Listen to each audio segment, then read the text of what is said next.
nggak penting orang. Yang penting itu adalah menutup hatinya gitu. Itu mah bukan hijrah namanya. Itu malah tertinggal. Kenapa? Karena malah meninggalkan Islam. Jadi bukan lagi hijrah namanya. Jadi ikhwan rahimakumullah, sekali lagi mudah-mudahan kita jadi memahami bahwa kalau kita bicara hijrah, hijrah itu harusnya selalu menuju kepada Islam.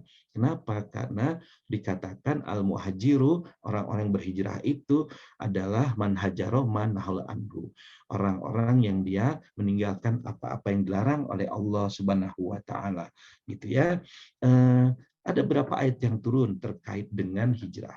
Ya, dari begitu banyak ayat yang turun, tapi ada ayat-ayat yang menarik. Ya, salah satunya ayat ini. Innalladzi a'udzubillahi minasyaitonirrajim. Innalladzi farada 'alaikal qur'ana laradduka ila ma'ad. Qur rabbi a'lamu man jaa'a bil huda wa man huwa fi dhalalim mubin. Biasanya kalau saya bawa jamaah biasanya habis kalau kita city tour gitu ya, kalau habis umroh atau kita haji gitu ya, kita ada city tournya, biasanya kita akan lewat di Bukit Sur. Bukit Sur itu nggak terlalu jauh dari Masjidil Haram ya, masih di Mekah gitu. Di situ Bukit Sur, dan kita biasanya turun di Bukit Sur itu. Kalau jamaah Indonesia biasanya nggak bisa naik ke atas gitu karena tinggi gitu, tapi kalau jamaah dari Afghanistan, dari beberapa negara yang lain, biasanya mereka naik sampai ke atas gitu ya. Nah, di atas Bukit Sur itu ada gua, tempat Rasulullah dan Abu Bakar Siddiq berhenti ketika hijrah. Jadi dalam perjalanan hijrah dari Mekah ke Madinah, melewati Bukit Sur itu, lalu kemudian Rasul dicegat oleh orang-orang Quraisy ya. Nah, untuk menghindari cegatan orang-orang Quraisy, Rasul masuk ke dalam gua itu gitu ya, bersama dengan sahabatnya Abu Bakar Siddiq gitu. Setelah kemudian orang-orang Quraisy pergi, Rasul keluar dari gua itu dan melanjutkan perjalanan. Tapi sebelum melanjutkan perjalanan, Rasul melihat sebentar ke Ka'bah, muncul romantisme, muncul kerinduan gitu ya, karena ini kampung halaman yang akan segera ditinggalkan gitu. Ya, hampir saja Rasul berat untuk melakukan hijrah, tapi diingatkan dengan ayat ini. Innalladzi faradha 'alaikal qur'ana laranduka ila ma'ad. Gitu. Dialah Allah yang mewajibkan kepada engkau Muhammad Al-Qur'an, laradduka ila ma'ad. Sungguh dia akan mengembalikan engkau ila ma'ad, kepada tempat kembali. Para ahli tafsir mengartikan dua hal ma'ad ini, namanya isim nakirah gitu, bukan isim makrifat, maka interpretasinya bisa beragam gitu ya. Kalau dia menggunakan alif lam di depannya al-ma'ad gitu, maka pengertiannya hanya satu, yaitu kematian gitu ya. Al-ma'ad itu tempat kembali, itu kematian. Ya, tapi karena di sini menggunakan nakiroh gitu, isim nakiroh, maka yang dimaksud dengan ma'ad ini tempat kembali itu adalah Mekah atau kematian gitu. Jadi ada semacam janji dari Allah, hijrahlah, nanti setelah hijrah Allah akan mengembalikan kamu ke kota Mekah gitu. Ya, karena itu kemudian setelah turun ayat ini, Rasul melanjutkan hijrahnya gitu ya. Qur Rabbi, katakanlah wahai Tuhanku, a'lamu man ja'a bil huda. Engkau mengetahui orang yang datang dengan petunjuk, wa man huwa fi dhalalim mubin, dan siapa dalam kesesatan yang nyata.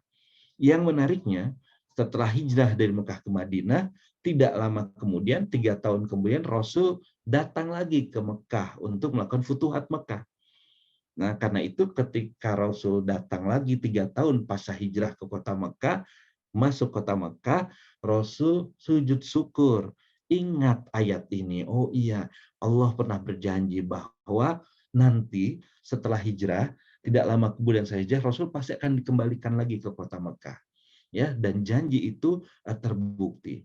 Innallaha la yuflihul mi'ad. Allah itu nggak pernah mengingkari janjinya. Sehingga apa yang bisa kita pahami dari ayat ini ya, hijrah itu bukan peristiwa yang mudah gitu. Jadi bukan kayak orang sekarang kemudian dengan sederhana mengatakan saya hijrah. lalu kemudian seolah selesai hidupnya gitu, enggak juga gitu. Ya, hijrah itu titik awalnya aja, dan ketika hijrah itu berarti ada kesungguhan dia untuk menjalankan ketaatan kepada Allah gitu.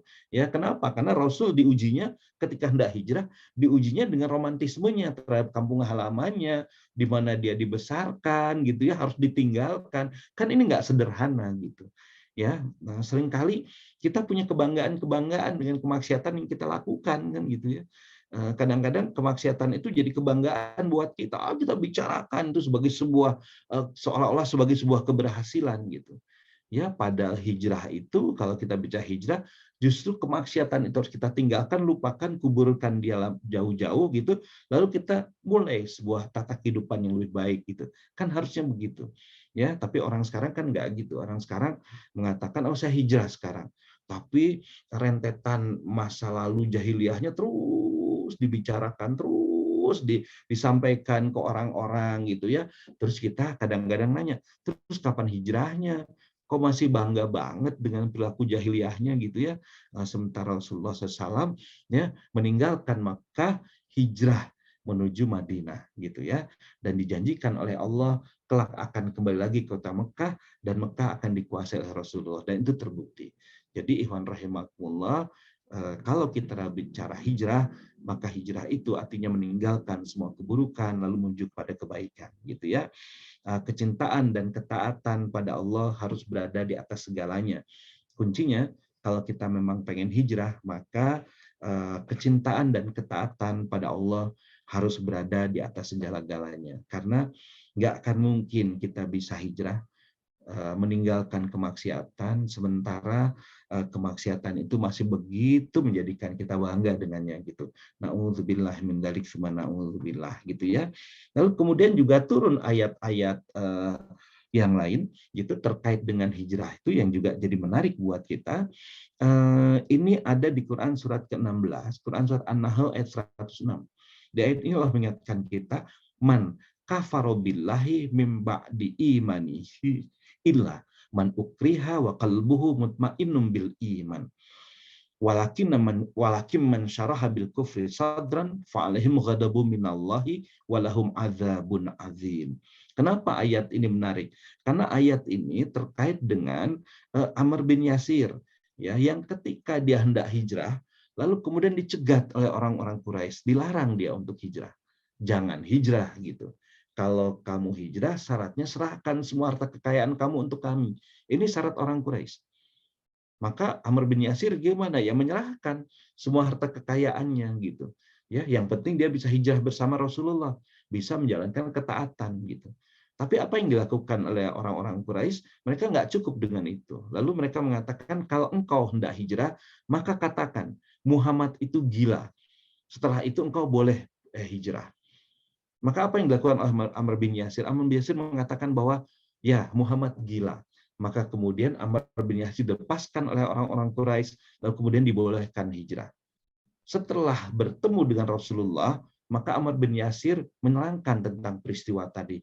Muhammad, aku baru saja mengatakan engkau gila, karena kalau aku tidak mengatakan itu, aku tidak boleh hijrah, dan aku akan dibunuh oleh orang-orang Quraisy. Maka kemudian Rasul mengatakan apa? Kalau engkau mengalami hal seperti itu lagi, maka lakukan lagi. Maka turun ayat ini. Ayat ini ayat terkait dengan rukhsah. Kemaksiatan itu hanya boleh kita lakukan, pelanggaran terhadap syariat itu hanya boleh kita lakukan dalam kondisi yang betul-betul terdesak, dalam kondisi darurat. Maka di ayat ini turun berkaitan dengan apa yang dialami oleh Amr bin Yasir itu. Man kafaro billahi mim ba'di imanihi, orang yang ingkar kepada Allah setelah dia beriman, maka dia mendapat azab Allah. Ilah kecuali man ukriha, orang yang dipaksa, wa qalbuhu mutmainnum bil iman, tapi hatinya tetap tentram dalam keimanannya. Jadi kalau orang dipaksa untuk melakukan kemaksiatan, tapi hatinya tetap tentram dalam keimanan, maka dia tidak dinilai berdosa oleh Allah karena ada paksaan. Hanya ada lanjutan ayatnya. Walakina man syaraha bil kufri sadran, tapi kalau orang yang melapangkan dadanya terhadap keingkaran, melapangkan dadanya terhadap kemaksiatan, Maka kata Allah, fa'alaihim ghadabu minallah. Maka bagi mereka itu laknat dari Allah.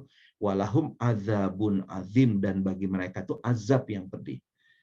Di mana titik perbedaannya antara paksaan dan kemudian kita menikmati kemaksiatan itu? Ternyata di dalam fikih dikatakan ada yang disebut ikrahul mulji. Paksaan itu sampai mengakibatkan kematian. Misalnya nih, kalau kita nggak minum wine, karena nggak minum wine kita tiba-tiba sudden death gitu, tiba-tiba kita mati, minum wine itu boleh loh. Tapi kan kenyataannya nggak begitu. Kita nggak minum wine kan nggak apa-apa, aman-aman aja gitu. Nggak bisa kita mengatakan, oh ini darurat karena saya kalau nggak minum wine saya nggak bisa hidup nih gitu, kan nggak ada kenyataannya seperti itu. Sehingga ketika dia sebenarnya nggak apa-apa tapi dia tetap maksain minum wine, maka itu dikatakan orang-orang seperti ini yang melapangkan dadanya untuk kemaksiatan. Begitu juga dengan yang lain. Kalau misalnya kita sholat tiba-tiba karena sholat kita mati gitu, maka kita boleh nggak sholat gitu. Tapi kan kenyataannya enggak. Jam sholat, udah waktunya sholat, duhur tiba-tiba ada orang yang maksa kita, awas lo, kagak boleh sholat. Kalau lu sholat, gue bunuh gitu. Misalnya begitu. Kita nggak apa-apa nggak sholat. Tapi kan nggak sampai se ekstrim itu. Paling hanya persoalan rapat dinas, paling hanya persoalan hal yang sebenarnya nggak terlalu urgent juga. Kita masih bisa melaksanakan sholat gitu. Maka gimana? Maka sholatlah. Karena kalau tidak melaksanakan sholat, berarti kita bermaksiat di hadapan Allah dan kita mendapatkan predikat orang yang melapangkan dirinya atas kemaksiatan. Na'udzubillah min dzalik, na'udzubillah. Jadi kalau hanya ada rapat dinas, kemudian kita pakai wine gitu ya, itu mah bukan darurat dong. Tinggalin aja wine-nya, pakai air mineral aja minumnya gitu. Atau karena ada rapat dinas, lalu kemudian kita harus meninggalkan sholat, itu mah bukan darurat. Sholat aja, rapat mah bisa ditunda berapa menit gitu, nggak ada masalah dengan itu gitu. Nah, inilah perbedaannya. Jadi ayat ini jadi penting kalau kita bicara hijrah. Kenapa? Karena dalam peristiwa hijrah itu ada peristiwa yang menjadi titik hukum, titik tolak hukum. Pelanggaran dan pengabaian dan pelanggaran atas aturan Allah hanya dapat dilakukan dalam kondisi yang sangat mendesak. Iqlohul muji, ada paksaan yang akan mengakibatkan kematian. Maka para ulama kita mengatakan kalau misalnya dalam satu kondisi nggak ada lagi makanan lain kecuali babi, boleh nggak makan babi? Boleh. Cuman di mana nggak ada makanan lain selain babi gitu. Oke, anggap sebuah peristiwa ekstrim, kita terdampar di sebuah pulau, yang pulau itu cuma ada babi aja isinya gitu. Boleh nggak kita makan babi? Boleh, tapi nanti dulu.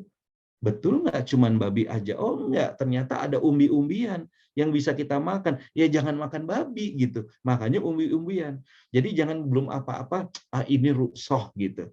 Ini ruksoh. Sedikit-dikit ruksoh, dikit-dikit ruksoh, dikit-dikit ruksoh.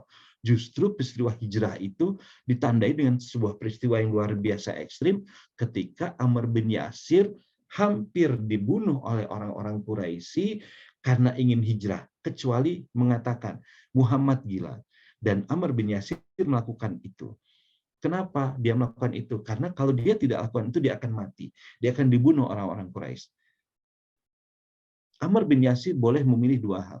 Dia boleh memilih syahid, atau kemudian dia boleh mengatakan Muhammad gila, lalu kemudian dia diizinkan hijrah, dan dia bertobat untuk itu. Jadi sahabat-sahabat, bapak-bapak, ibu rahmatullah, maksudnya kalau bicara hijrah, berarti ada keseriusan kita untuk meninggalkan semua kemaksiatan dan kemudian mengambil jalan ketaatan. Ya, dan yang terakhir, karena waktunya juga sudah 6:30, menariknya ayat Al-Quran itu kemudian turun dengan sebuah pernyataan yang luar biasa. A'udzubillahi minasyaitonirrajim. Bismillahirrahmanirrahim. Wa may yuhajir fi sabilillahi yajid fil ardi muraghaman katsira wa sa'ah. Wa may yakhruj min baitihi muhajiran ilallahi wa rasulihi tsumma yudrikul mautu faqad waqa'a ajruhu 'ala Allah wa kana Allahu ghafurur rahima. Jadi siapapun yang berhijrah di jalan Allah, kalau hijrahnya kita artikan ketaatan tadi, Yajid fil ardi muragoban kasir wasa'a. Jangan khawatir, kata Allah.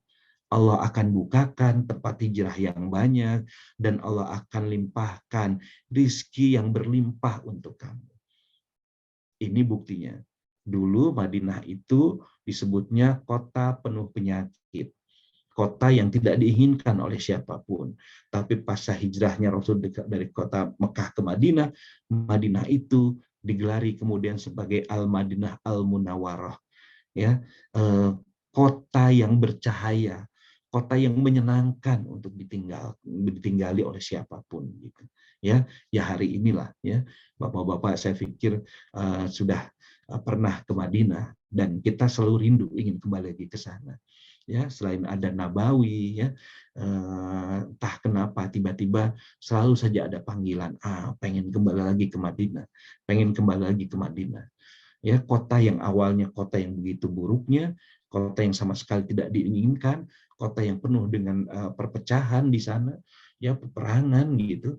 Tapi pasca hijrah Rasul dari Mekah ke Madinah, Madinah menjadi kota yang sangat menyenangkan, sehingga disebutnya Al-Madinah Al-Munawwarah gitu ya. Karena janji dari Allah ini. Wa may yakhruj min baitihi muhajiran ilallah, orang yang keluar dari rumahnya dengan maksud hijrah jalan Allah wa rasuli dan rasulnya, sumayudrikul mautu, hijrahnya belum lagi sampai, tapi faqat waqa'a ajruhu Allah. Pahala hijrahnya sudah ditanamkan, sudah diberikan oleh Allah dengan sempurna. Wa kana Allahu ghafurur rahim, dan Allah Maha Pengampun, Maha Penyayang. Jadi maksudnya Bapak-bapak Ibu rahimakumullah, hijrah itu selalu berkonotasi kebaikan kepada Islam. Dan orang yang sudah berniat berhijrah, walaupun belum sempurna ketaatannya kepada Allah, pahala hijrahnya sudah diberikan oleh Allah. Dia digelari sebagai al-muhajirun, gitu. Ya, sehingga nggak ada alasan untuk tetap dalam kemaksiatan, ya, karena dengan mempelajari, memahami tentang hijrah yang diartikan sebagai berpindah menjadi taat, maka sebenarnya ketaatan itu membawa semua kebaikan bagi kita semua. Ya, mudah-mudahan ini jadi ibroh buat kita, dan tentu saja kalau sudah bicara kebaikan, maka balasannya jannah. Robi adhilni muhala sitkin, wahrisni muhala jasitkin, waj'ali miladunka sultanan nasiro. Ya, doa Rasulullah ketika hijrah, Rasul mengatakan, ya Allah, masukkanlah aku ke dalam tempat masuk yang baik, keluarkanlah aku ke tempat keluar yang baik, dan jadikanlah darimu pertolongan yang menyelamatkan bagiku. Mudah-mudahan kita semua adalah orang-orang yang hijrah, berusaha untuk menjadi taat, meninggalkan semua kemaksiatan, dan sampai titik manapun upaya hijrah kita, insya Allah sudah dibalaskan pahala-pahala keutamaan di sisi Allah Subhanahu wa Ta'ala. Mudah-mudahan bermanfaat yang saya sampaikan. Mohon maaf kalau kelamaan. Mudah-mudahan ini jadi jalan kebaikan buat kita semua. Billahi taufiq wal hidayah. Wassalamualaikum warahmatullahi wabarakatuh. Waalaikumsalam warahmatullahi wabarakatuh. Ya, terima kasih Pak Ustadz atas pemaparan materinya. Selanjutnya ini sudah ada yang ingin bertanya.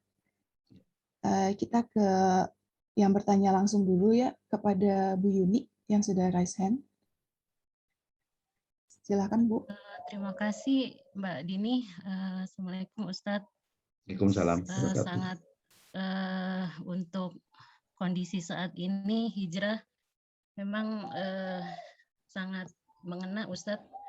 Hijrah kita setiap bulan hijriah diharapkan memang ada resolusi-resolusi yang baik gitu ya. Kalau tadi saya lihat dari judul ada hijrah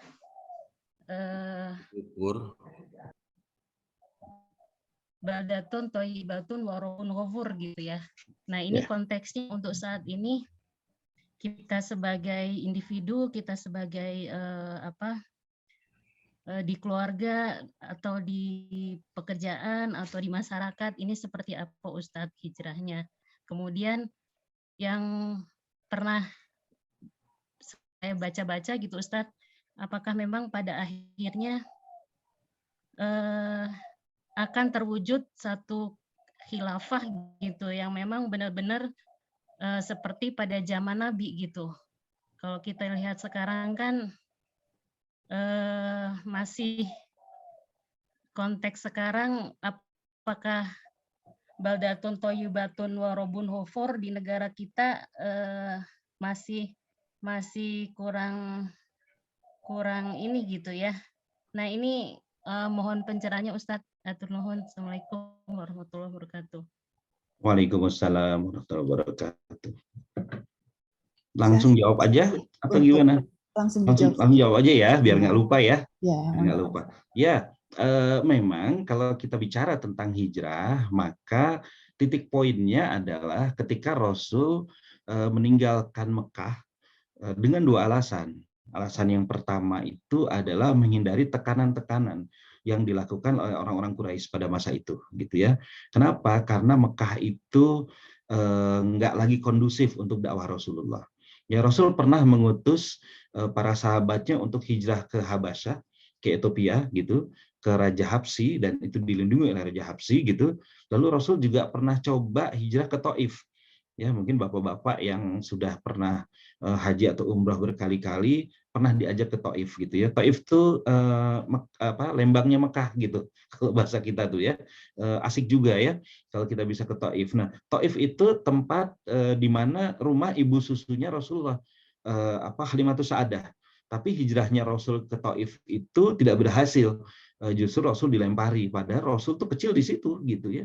Kecil di situ. Jadi upaya hijrah itu bukan pertama kali ya, tapi Rasul pernah mencoba untuk hijrah ke Habasyah karena tekanan yang begitu beratnya. Orang-orang yang tidak kuat dengan tekanan di Mekah, maka diperintahkan hijrah oleh Rasulullah SAW ke Habasyah. Rasul sendiri pernah coba ke Taif gitu ya, tetapi yang berhasil itu adalah ketika hijrah dari Mekah ke Madinah. Nah, yang kedua, proses hijrah itu adalah karena tuntutan oleh Allah, dari Allah untuk bisa melaksanakan Islam secara sempurna gitu ya. Dan inilah kenapa Rasul hijrah. Nanti dalam sirah, kalau kita belajar sirah, selain karakter ayat-ayat yang turun di kota Mekah dan Madinah itu berbeda, juga yang menarik itu adalah karakter Rasulullah setelah hijrah dari Mekah ke Madinah itu bukan hanya sebagai nabi dan rasul, tapi Rasul juga sebagai pemimpin negara besar yang dalam sejarah itu disebutnya Daulah Islam yang pertama. Ya, negara modern yang pertama itu Madinah. Makanya sekarang orang mengatakan bahwa mudun madani gitu, masyarakat madani gitu. Orang mengkaitkan itu dengan kota Madinah karena memang hijrah dari Mekah Madinah itu menandai pelaksanaan Islam yang sempurna gitu. Dan Rasul beralih fungsi bukan hanya sebagai nabi dan rasul, tetapi juga sebagai kepala negara yang memimpin sebuah negara adidaya yang bernama Madinah gitu. Ya, jadi kalau kita bicara tentang Robi'at Hilni Muhtala Sidkin Wahrizi Murajan Sidkin Waj'ali Miladun Kasultanan Nasir.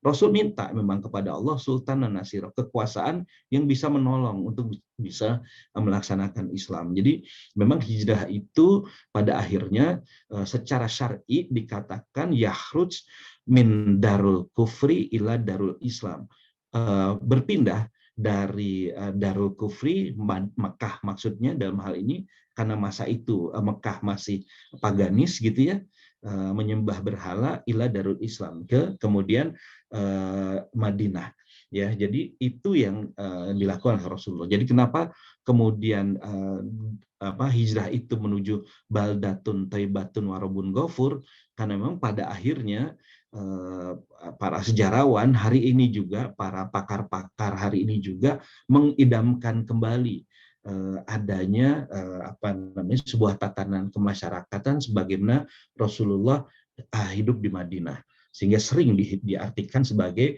masyarakat madani atau mudun. Mudun itu, madani itu dari kata-kata mudun yang artinya peradaban, ya, masyarakat civilized di mana kemudian hukum-hukum Allah dijalankan di sana gitu ya. Nah, jadi ini juga yang menjadi catatan penting kalau kita bicara hijrah ya dari Mekah ke Madinah gitu ya. Nah, itu kemudian dilanjutkan oleh para khulafaur rasyidin, dilanjutkan oleh Bani Umayyah, dilanjutkan oleh Bani Abbasiyah, dan dilanjutkan oleh Bani Utsmaniyah ya, dan berdiri selama 1300 tahun lamanya gitu ya. Nanti kalau teman-teman jalan-jalan ke Turki, teman-teman juga bisa melihat sisa-sisa peradaban Islam itu ya. Jadi begini, Turki itu kalau menurut saya negara yang berhasil dia mendokumentasikan sejarahnya dengan baik gitu ya, sehingga kalau kita jalan-jalan ke Turki banyak hal yang bisa kita saksikan gitu dari sejarah masa lalunya ya. Itu bagus gitu ya. Mudah-mudahan nanti Indonesia juga akan berkembang seperti itu ya, karena kita juga punya sebenarnya destinasi-destinasi sejarah yang bicara tentang sejarah Islam gitu ya. Peninggalan Wali Songo, masjid-masjid yang betul-betul the legend kalau bahasa saya ya. Sayangnya di kita nggak dikelola dengan terlalu baik gitu.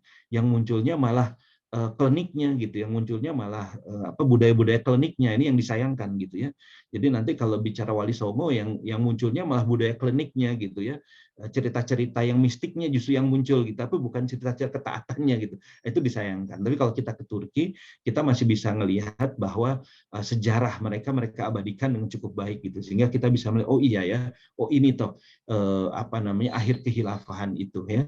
Bagaimana nanti di Topkapi dan sebagainya kita bisa melihat bagaimana bahkan Inggris pun tunduk kepada Utsmaniyah gitu. Nah, ini menunjukkan kehebatannya. Jadi peradaban besar, tapi pasca runtuhnya Utsmani, peradaban Islamnya juga runtuh, ya penanggalannya nggak lagi digunakan gitu. Jadi pertanyaan Bu Yuni tadi bahwa kenapa harus baldatun thayyibatun warabun ghafur? Karena pada akhirnya kalau kita bicara Muslim, pasti kita punya romantisme ingin kembali sebagaimana dulu Rasulullah pernah memimpin Madinah, sebuah kota, sebuah negara dengan peradaban tertinggi sampai hari ini diakui oleh para sejarawan gitu. Ya tentu saja ada keinginan untuk itu gitu ya. Dan kalau bicara mungkin nggak kembali lagi ke sana, sangat mungkin. Kenapa enggak? Kenapa? Karena yudawiru bainanas, kejayaan itu diputarkan di antara manusia gitu ya. Kalau hari ini yang memimpin dunia ini adalah Barat yang sekuler gitu ya, memimpin dunia dengan semua persoalannya gitu. Dulu ada blok komunis yang juga pernah memimpin dunia, maka ya jangan khawatir bahwa roda itu berputar. Someday pasti Islam itu akan kembali berjaya, peradaban Islam itu akan tegak lagi. Lalu kemudian muncullah peristiwa akhir zaman. Jadi kabar gembiranya masih banyak sebenarnya ya, walaupun hari ini kita harus mengakui bahwa peradaban Islam itu nggak eksis, tapi masih banyak kabar gembira bahwa dia akan eksis kembali sebelum akhir zaman ya. Jadi nggak perlu takut bicara Dajjal dulu gitu ya, nggak usah. Kalau sekarang kan kajian akhir zaman gitu ya, yang dibicarain yang ngeri-ngeri semua gitu akhir zaman tuh, sehingga kaum musliminnya diliputi ketakutan ya, diliputi kecemasan, wah nanti nih ada Dajjal nih gitu ya.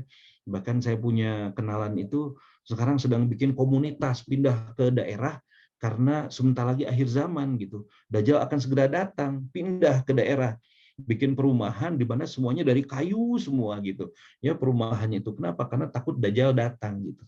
Nah, padahal sering saya sampaikan, nggak usah bicara Dajjal dulu, nggak usah bicara dulu Imam Mahdi, nggak usah bicara dulu tentang datangnya Isa Al-Masih memerangi Dajjal. Ada fase kegembiraan yang masih dijanjikan oleh Rasulullah buat kita. Apa? Fase di mana Islam itu akan kembali memimpin dunia gitu.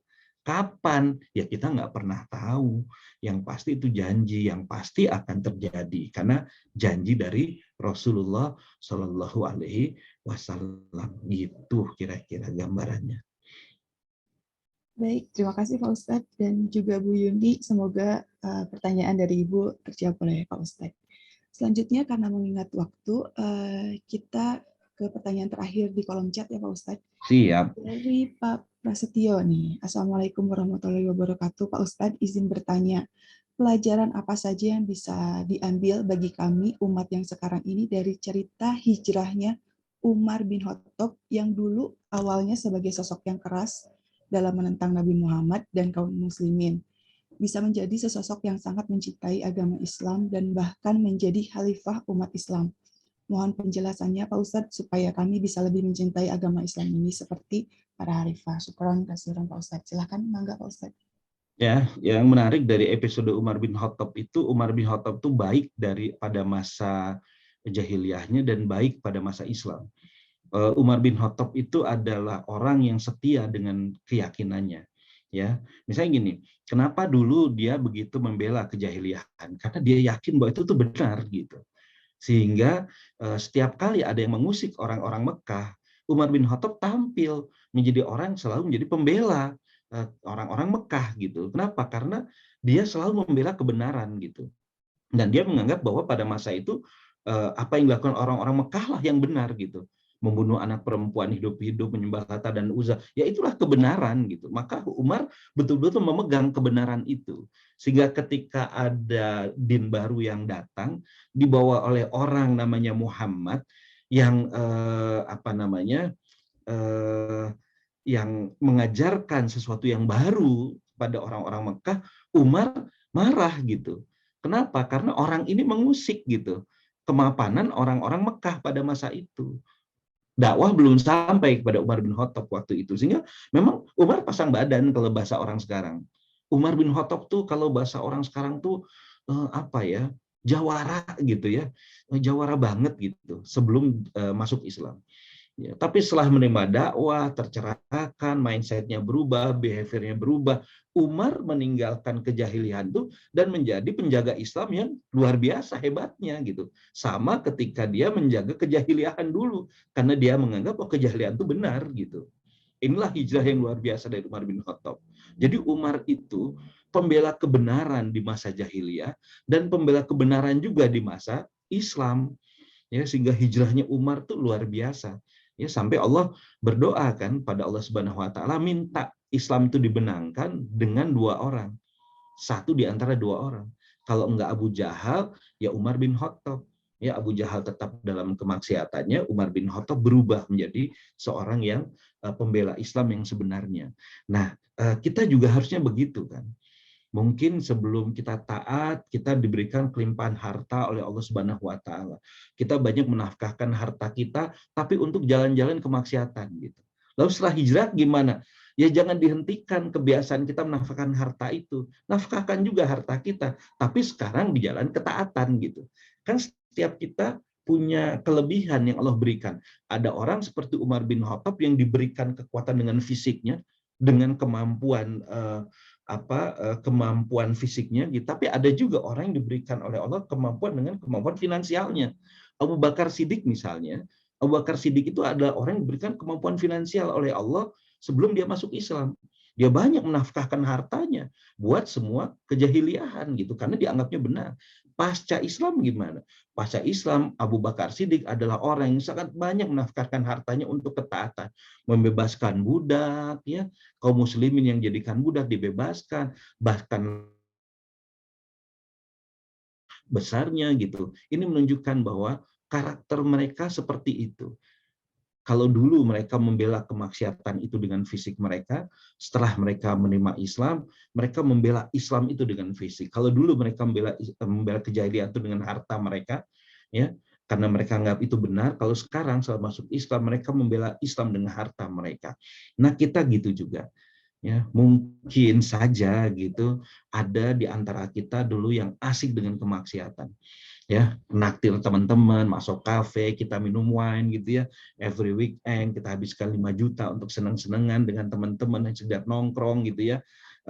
Bahkan ada wine di sana. Lalu kemudian kita tahu bahwa itu haram, kita tinggalkan itu. Ya jangan dihentikan, ya nggak apa-apa. Undang teman-teman makan sambil pengajian, ada yang ceramah, kan nggak terbuang percuma.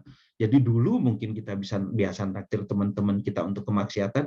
Oh hari ini dengan kita hijrah menjadi orang yang taat, kita buka rumah kita. Setiap minggu kita ngadain pengajian, toh uang juga keluar untuk pengajian. Tapi kan sekarang untuk ketaatan kepada Allah Subhanahu wa taala.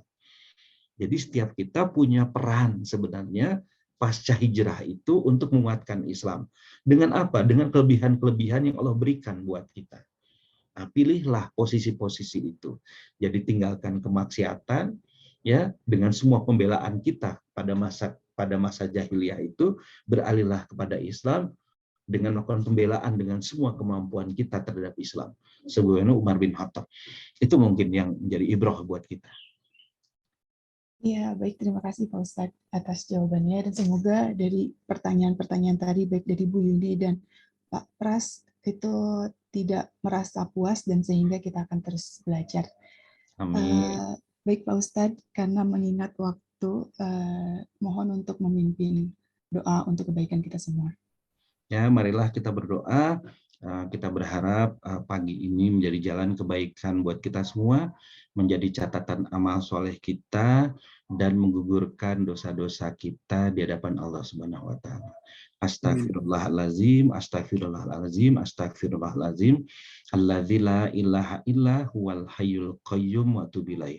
Allahumma antas salam wa minkas salam wa ilaika ya'udu salam fa inna rabbana bisalam wa adkhilnal jannata darussalam tabarakta rabbana wa ta'alaita ya zal zalal ikram. Allahumma inna nas'aluka fi'lal khairat wa tarkal munkarat wa hubbal masakin wa antakfirli wa tarhamni fa idza aradta an takuma fitnatun fatawafani alaika wa ana ghairu maftunin. Allahumma ighfir lana warḍa'na wa taqabbal minna watilna jannata wa najina minan nar wasilana syanakullah. Ya Allah, berikanlah kami amal-amal yang terpuji selalu ya Allah, fi'lal khairat ya Allah, amal-amal yang hanya akan datangkan ridho-Mu ya Allah, wa tarkal munkarat, dan punya keberanian meninggalkan amal-amal yang munkar, amal-amal yang sia-sia, amal-amal yang hanya akan datangkan murka-Mu ya Allah, wa hubbal masakin, dan berartikan orang-orang lemah di antara beban-beban mereka. Wa antakfirli wa tarhamni, ampunilah kami, rahmatilah kami, tutupkan aib-aib kami, jangan pernah dibukakan ya Allah. Faiza aradta an takuma fitnatun, tapi apabila engkau hendak menciptakan fitnah, azab yang bergulung-gulung akibat keingkaran orang-orang yang ingkar, fatawafani alaika wa nagri maftumin, matikanlah kami terlebih dahulu sehingga kami tidak harus tertimpa azab itu ya Allah. Allahumma ighfir lana, ampunkanlah kami ya Allah. Allahumma ighfir lana, ampunkanlah kami ya Allah. Allahumma ighfir lana, ampunkanlah kami ya Allah. Terimalah amal perbuatan kami sekecil apapun amal itu ya Allah. Masukkanlah kami ke dalam jannah-Mu yang penuh dengan kenikmatan, dan jauhkanlah kami dari siksa api neraka-Mu yang penuh dengan kepedihan. Wa aslih lana syanakullah, perbaikilah kondisi kedua orang tua kami, perbaikilah kondisi istri kami, anak-anak kami, pimpinan kami, atasan kami, teman-teman sejawat kami, staf kami, perbaikilah orang yang taat, orang yang bertakwa kepadamu ya Allah. Perbaikilah kondisi negeri ini ya Allah. Jadikan negeri ini baldatun, thayyibatun, warabun ghafur ya Allah. Di mana Islam bisa dijalankan dengan sempurna ya Allah. Perbaikilah kondisi umat ini ya Allah. Jadikan kembali kami umat terbaik yang pernah Engkau turunkan bagi umat manusia ya Allah. Rabbana atina fid dunya hasanah wa fil akhirati hasanah wa qina azabannar. Alhamdulillahi rabbil alamin. Baik, terima kasih Pak Ustadz atas kesempatannya pada pagi ini dan ilmu yang telah diberikan. Semoga ini menjadi berkah untuk kami semua dan juga dijalankan untuk di kehidupan ke depannya. Terima kasih Pak Ustadz dan juga terima kasih kepada Bapak dan Ibu semuanya yang telah hadir pada kesempatan kali ini. Mohon maaf apabila ada salah kata. Billahi taufik wa hidayah. Wassalamualaikum warahmatullahi wabarakatuh. Waalaikumsalam warahmatullahi wabarakatuh. Mungkin izin Kazayana Abdi Teras. Assalamualaikum. Waalaikumsalam warahmatullahi wabarakatuh. Waalaikumsalam warahmatullahi wabarakatuh.